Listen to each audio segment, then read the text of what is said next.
जय जगन्नाथ। बहुत बहुत धन्यवाद। श्री अखिलेश यादव जी।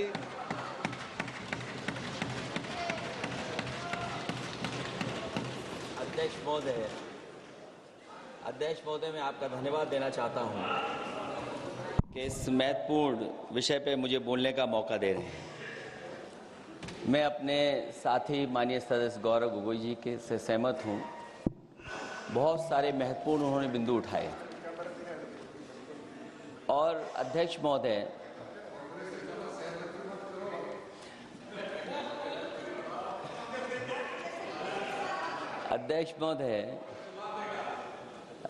मुझसे ज़्यादा मेरे रिश्ते शायद हमारे विपक्ष के लोग ज़्यादा जान रहे हैं और जितना विपक्ष के लोग नज़र रखेंगे मैं समझता हूँ उतना रिश्ते और मजबूत हो जाएंगे। अध्यक्ष महोदय, मैं आंदोलन को बहुत दूर से देख रहा था और उस आंदोलन में जो जीत के बाद नारा लगा, एक नारा लगा अध्यक्ष महोदय, सरकार के खिलाफ नारा लगा कि सरकार को ये अहंकार था कि सरकार झुकती नहीं है, लेकिन उन्हीं नई पीढ़ी के लोगों ने ये वो नारा दिया कि झुकाने वाला चाहिए, सरकार भी झुकती है और सरकारों को झुकाना भी नौजवानों को आता है। सरकार झुकी और स्वीकार किया उन्होंने। जो करोड़ों नौजवान जो मांग कर रहे थे कि सबसे पहले जो मंत्री जी हैं वो इस्तीफा दें, और बिंदु दूसरे अलग हैं जो हम लोगों को जानकारी में मिल रहा है। अध्यक्ष महोदय, सरकार हर विषय पे स्वीकार किया है, लेकिन पता नहीं अध्यक्ष महोदय ये बात समझ में नहीं आ रही है कि सदन में उन आश्वासनों को क्यों नहीं रख रही है सरकार जो सहमति बनी है। और उसके बाद अध्यक्ष महोदय, हम लोगों ने देखा कि जब मंत्री जी लौटे हैं, मंत्री नहीं रहे, उसके बाद सदन के बाहर उनका स्वागत किया गया। अध्यक्ष महोदय, जो स्वागत हुआ उसके लिए हमें कोई शिकायत नहीं है, लेकिन माननीय सदस्यों को कितनी बड़ी राहत मिली होगी, कितने बड़े संकट से बचाया उन्होंने। एक प्रधान जी को हटा करके प्रधानमंत्री बचा लिया आपने। और ऐसा अध्यक्ष महोदय आंदोलन किसी ने नहीं देखा जिस आंदोलन में नई पीढ़ी के लोग, कम उम्र के लोग निकल करके आ गए और जो नारे दिए गए।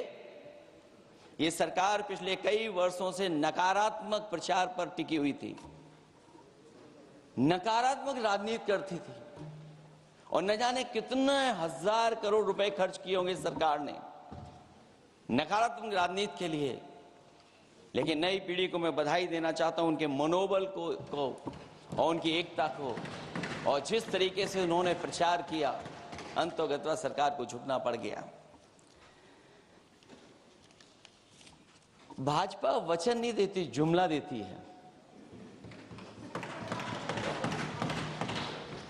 तो मुझे उम्मीद है कि सभी युवा नौजवानों का जो मांग की है उन्होंने, उन सभी मांगों को सरकार स्वीकार करेगी।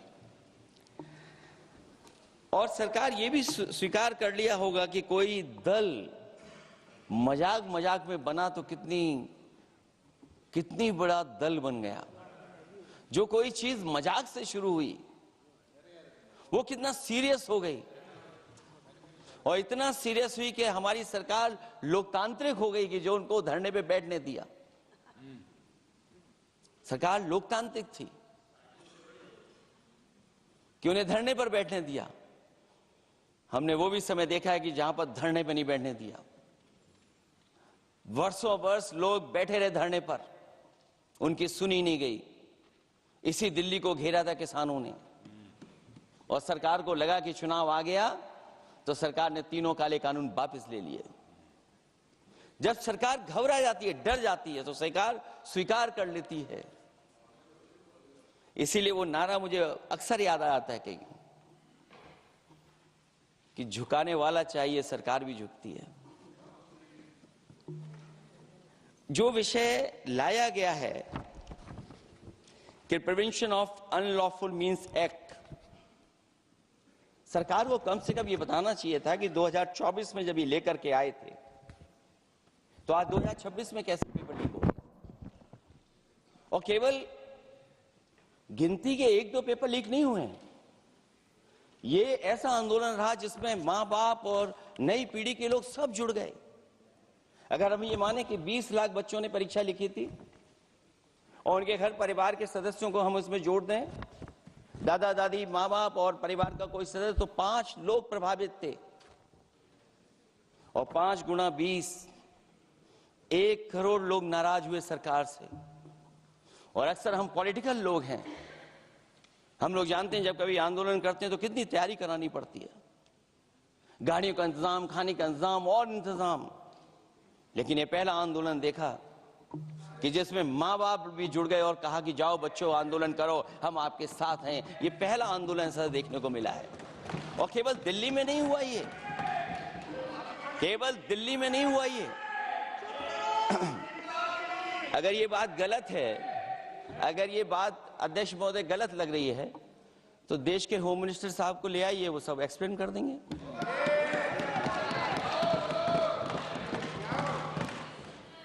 पहला आंदोलन जिसमें माँ बाप ने साथ दिया, क्योंकि परीक्षा से कितना दुखी हैं लोग।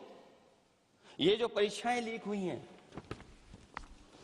कई महीनों पहले ये किताब बना दी थी, और अध्यक्ष महोदय जो लोग चढ़ावा चोरी नहीं बचा पाए, वो पेपर लीक कैसे बचा पाएंगे? जो भगवान के दरबार से दान गायब हो गया, दान चला गया, वो लोग पेपर लीक बचाएंगे? किस कानून को, जो कानून पहले बनाया उसी कानून का संशोधन करके लेकर आए? किसकी आंखों में आप धूल झोंक रहे हैं? और अगर कानून से बच रहा होता तो भाजपा की 10 साल की सरकार में 20 परीक्षाएं कैसे लीक हो गई? 20 परीक्षाएं लीक हुई अध्यक्ष महोदय, जिसमें कोर्ट तक जाना पड़ा, उसके बाद परीक्षा रद्द हुई है। दरोगा भर्ती का पेपर लीक हो गया, जूनियर इंजीनियरिंग के भर्ती का पेपर लीक हो गया, ग्राम विकास पंचायत अधिकारी का पर्चा लीक हो गया, नलकूप चालक भर्ती का, यूपी टीईटी का परीक्षा लीक हुआ, और एक बार नहीं हुआ 3 बार पेपर लीक हुआ यूपी टेट का। हाई स्कूल बोर्ड का परीक्षा लीक कर दिया, इंटरमीडिएट की बोर्ड की परीक्षा लीक हुई, इंटरमीडिएट का फिर परीक्षा का लीक हुआ, कई बार हुई, सिपाही भर्ती लीक हुई। आप सोचिए कितनी परीक्षाएं लीक हुई हैं। और नीट परीक्षा कोई पहली बार लीक नहीं हुई, दोबारा लीक हो गई, कानून बनने के बाद लीक हुई। सहायक प्रोफेसर भर्ती लीक है, लेखपाल भर्ती लीक हुई। यूपी जैसे स्टेट, जो सबसे बड़ा स्टेट है, जहां से प्रधानमंत्री चुन करके आते हो, वहां तक पेपर लीक हो जा रहा है। और जो संस्था परीक्षा एग्जामिनेशन करा रही है, वो एनटीए में भी आउटसोर्स कर दिया आपने। हम विपक्ष के लोगों को तो डर ये लगता है अध्यक्ष महोदय, कहीं ऐसा ना हो कि ये पूरी सरकार को आउटसोर्स कर दें। आउटसोर्स सरकार है, जो सबसे विश्वसनीय संस्था है, उसमें आउटसोर्स पे आपने कर्मचारियों को रखा हुआ है। किस बात की जवाबदेही है? यही अकाउंटेबिलिटी है आपकी? कहीं अकाउंटेबिलिटी ये तो नहीं है? आप अकाउंटेबिलिटी को ये कहीं समझ बैठे हो कि अकाउंट को भर दे वो एबिलिटी वाला ही हमें चाहिए? कहीं वो अकाउंटेबिलिटी तो नहीं है? आप बताइए, एनटीए को आउटसोर्स किया हुआ है आपने। जिस संस्था की जिम्मेदारी है महत्वपूर्ण परीक्षा कराने की, उसमें सब आउटसोर्स। और ये सच कहा कि कांग्रेस पार्टी के हमारे सदस्य ने मांग की है कि वो हम लोगों को पता होना चाहिए आखिरकार कौन लोग थे जो आउटसोर्स होकर के बैठ करके परीक्षा में इस तरह की घोटाला कर रहे थे। आखिरकार जवाबदेही क्या है, किसकी थी? और फिर केवल नीट की परीक्षा की बात करें और परीक्षाओं की बात करें, अगर हम अध्यक्ष महोदय, जब से सरकार बनी है तब से सरकार की कोशिश रही है कि शिक्षा, परीक्षा और यूनिवर्सिटी का ताना बाना पूरा ध्वस्त हो जाए, उसको एक रंगी बना दें हम, उसमें अंडरग्राउंड अनरजिस्टर्ड लोग शामिल हो जाएं। ये पिछले जब से भारतीय जनता पार्टी की सरकार आई है तब से हो रहा है। और फिर शुरुआत कहां से होती है? क्योंकि आप नहीं चाहते कि देश के गरीब लोग पढ़ें लिखें आगे बढ़ें। सरकार ने सबसे पहले हमला किया प्राइमरी स्कूल पर, और प्राइमरी स्कूल कितने बंद किए हैं आपने? जहां से बच्चे की शिक्षा की यात्रा शुरू होती है। एक गरीब परिवार का बेटा, बच्चे कहां से पढ़ करके निकलते हैं? सबसे पहले प्राथमिक शिक्षा सरकारी स्कूलों से पढ़ करके निकलते हैं। हमारे बहुत सारे माननीय सदस्य होंगे, वो उन्हीं प्राथमिक विद्यालयों से पढ़ करके आज इस सदन तक पहुंचे होंगे। आपने सबसे पहले स्कूलों पे हमला किया और प्राइमरी से लेकर के नौकरी तक पे आपने हमला किया है। युवाओं के भविष्य पर आपने चोट पहुंचाने का काम किया है। और जो प्राइमरी स्कूल जो आपने बंद किए हैं, वो इसीलिए बंद किए हैं आपने कि पिछड़े, दलित और गरीब के वर्ग के परिवारों के बच्चे पढ़ लिख न जाएं। क्योंकि आज भी अगर हम देखते हैं प्राइमरी स्कूल में कौन पढ़ने जा रहा है? सबसे समाज के गरीब परिवार के बच्चे पढ़ करने जा रहे हैं। सबसे पहला हमला आपने वही किया, और इसीलिए किया क्योंकि नींव पर ही अगर हमला होगा तो ये आगे नहीं बढ़ पाएंगे। जो आंकड़े सरकार के बताए गए हैं, 1 लाख से ज्यादा सरकारी प्राइमरी स्कूल बंद कर दिए सरकार ने। और अगर ये बात गलत है तो हमें उम्मीद है सरकार इस पर भी जवाब देगी। और अगर हम आंकड़े निकालें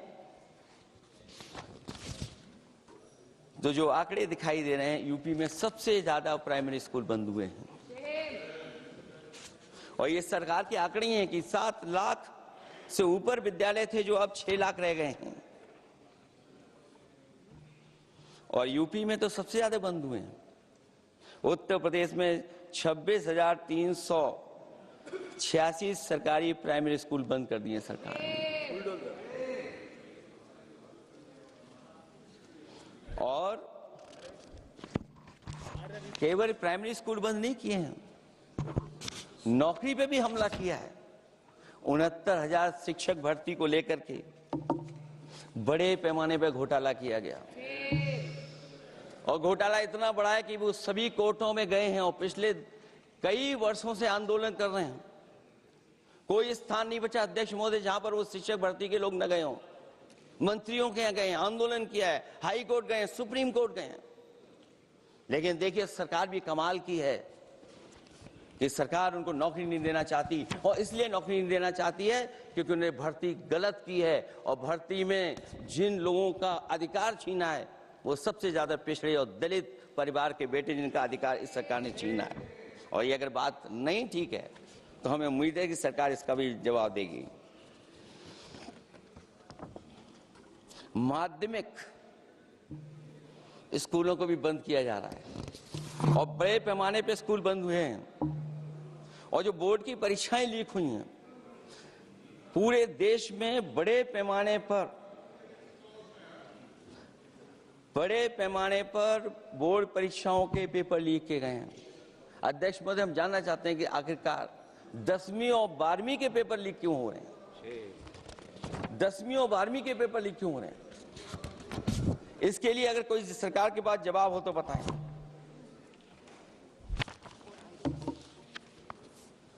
और जो बच्चों ने जान दी है नीट की परीक्षा में, जब परीक्षा का पेपर लीक हो गया है, अध्यक्ष महोदय, मैं अपनी तरफ से, पार्टी की तरफ से और सभी की तरफ से उन्हें श्रद्धांजलि देता हूं। और हमें उम्मीद है कि सरकार उन बच्चों की मांग मानेगी जिन बच्चों ने ये शर्त रखी है कि उनके परिवार के लोगों को 1 करोड़ मुआवजा दिया जाए। जब उच्च शिक्षा में जिस तरीके से भर्ती हो रही है, अध्यक्ष महोदय, जो उच्च शिक्षा की भर्ती है उसमें जो अपॉइंटमेंट हो रहे हैं उनके बारे में तो क्या चर्चा करें कि जब संस्था पे सबसे ऊपर बैठा व्यक्ति ही अन्याय करेगा तो पूरी संस्था में अन्याय होगा।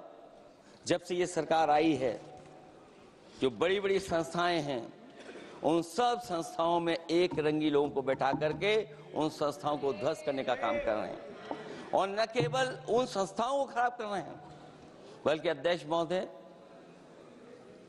उत्तर प्रदेश में एक स्वतंत्र सेनानी, उनके नाम पर यूनिवर्सिटी बनी, मौलाना जौहर यूनिवर्सिटी। यूनिवर्सिटी बनकर के तैयार हो गई। इन्होंने कोई सरकारी यूनिवर्सिटी नहीं बनाई, और अगर कोई प्राइवेट यूनिवर्सिटी बन भी गई है तो उसको भी हथौड़ा लेकर के तोड़ने की तैयारी कर रहे हैं ये लोग। ये नफरत की राजनीति कहां लेकर के पहुंचा देगी। और जब से बीजेपी की सरकार आई है तब से नफरत की राजनीति और दूसरे लोगों के साथ किस तरह का व्यवहार हो रहा है, उन्हें कहीं भी न्याय तक नहीं दिला पाई सरकार। और जब नौकरी की बात आ जाए तो अध्यक्ष महोदय, अग्निवीर भर्ती में भी जो हर साल में कितनी भर्ती होती थी, कभी 80,000 भर्ती हुआ करती थी, अब भर्ती केवल 10,000 हो पा रही है। आखिरकार अध्यक्ष महोदय, सरकार नौजवानों की पढ़ाई और नौकरी पे हमला क्यों कर रही है, और नौकरी पे हमला क्यों हो रहा है? जब आप ये कहते हैं कि हमारे नौजवान हमारी डेमोग्राफिक डिविडेंड बन करके आए हैं, कहीं यही नौजवान हमारी आपदा न बन जाए, इसके बारे में भी सरकार को सोचना चाहिए। और मैं ये जरूर कहना चाहता हूं कि अध्यक्ष महोदय, अगर शिक्षा अच्छी होगी, परीक्षा सच्ची होगी, तो तरक्की भी पक्की होगी। और ये तरक्की नहीं चाहते हैं, इसीलिए शिक्षा पर और परीक्षा पर हमला कर रहे हैं। मैं इन्हीं शब्दों के साथ अध्यक्ष महोदय आपका धन्यवाद देता हूं। और जो बिल लेकर के आए हैं आप, बिल तो 24 में भी लेकर के आए थे आप, जो 24 में बिल लेकर के आए तो उसके बाद नीट परीक्षा का पेपर लीक क्यों हो गया, ये आप बता देना मंत्री जी। आपको एक कानून बनाने के बाद दूसरा कानून बनाना पड़ रहा है, ये क्या वजह है? और आपको मंत्री जी का स्वागत इसलिए करना पड़ रहा है कि आपको संकट से बचा लिया। और अगर अखिलेश जी तो समाजवादी है। मैं पूछना चाहता हूं कि छात्रों का आंदोलन के बाद सरकार उनका बात सुन के पार्लियामेंट में बिल लेके आता है, ये अच्छा है, या जो आंदोलन होता है तो उसको कुचलने के लिए देश में इमरजेंसी लगा देता है, वो अच्छा? आप बता दीजिए।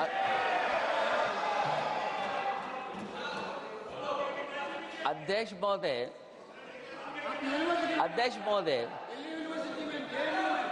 महोदय, मैं इमरजेंसी को तो नहीं देखा हूं, लेकिन इमरजेंसी में क्या क्या हुआ है वो अभी दिल्ली की राजधानी में भी देखने को मिल गया है। आंसू के गैस के गोले और लकड़ी में लगा हुआ कुछ कील का और कांटे की चीजें, उस समय करंट नहीं लगाया जाता था, इस बार करंट लगाया गया। तो ये इमरजेंसी के बराबर ही हुआ है हमला, कम नहीं है। इमरजेंसी से कम अन्याय नहीं कर रहे हैं आप लोग। और याद करिए अध्यक्ष महोदय, अगर इमरजेंसी इन्हें याद आ गई है, अगर इमरजेंसी अध्यक्ष महोदय ने याद आ गई है तो इमरजेंसी के बाद भी परिवर्तन हुआ था, और हमें भरोसा है कि इसके बाद भी परिवर्तन होगा। और अध्यक्ष महोदय, मैं आखिरी में कहना चाहता हूं, कानून से नहीं, नियत साफ होगी तब नीट का परीक्षा साफ होगी। सवाल कानून का नहीं है, आपकी नियत साफ नहीं है। और जिस समय आपकी नियत साफ होगी तो परीक्षा भी साफ हो जाएगी। और हमारे साथी जो कुछ और बातें उठा रहे हैं, आज मौका नहीं है आज मौका नहीं है, लेकिन आपको भगवान भी माफ नहीं करेंगे, क्योंकि आप चढ़ावा चोरी में शामिल हुए हैं। और चढ़ावा ही नहीं, जो गुप्त दान था वो भी चोरी हुआ है, गुप्त दान। और ये पाप की श्रेणी में नहीं आता है, महापाप की श्रेणी में आता है। Akhilesh ji bill pay. और अध्यक्ष महोदय, आखिरी में मैं इतना ही कहना चाहता हूं, शिक्षा की रक्षा के लिए जो आंदोलन हुआ है वो हमेशा आंदोलन जीतेंगे। बहुत बहुत धन्यवाद, बहुत बहुत आभार प्रकट करता हूं आपका। Shri Abhishek Banerjee. Thank you, sir. I rise here today to speak on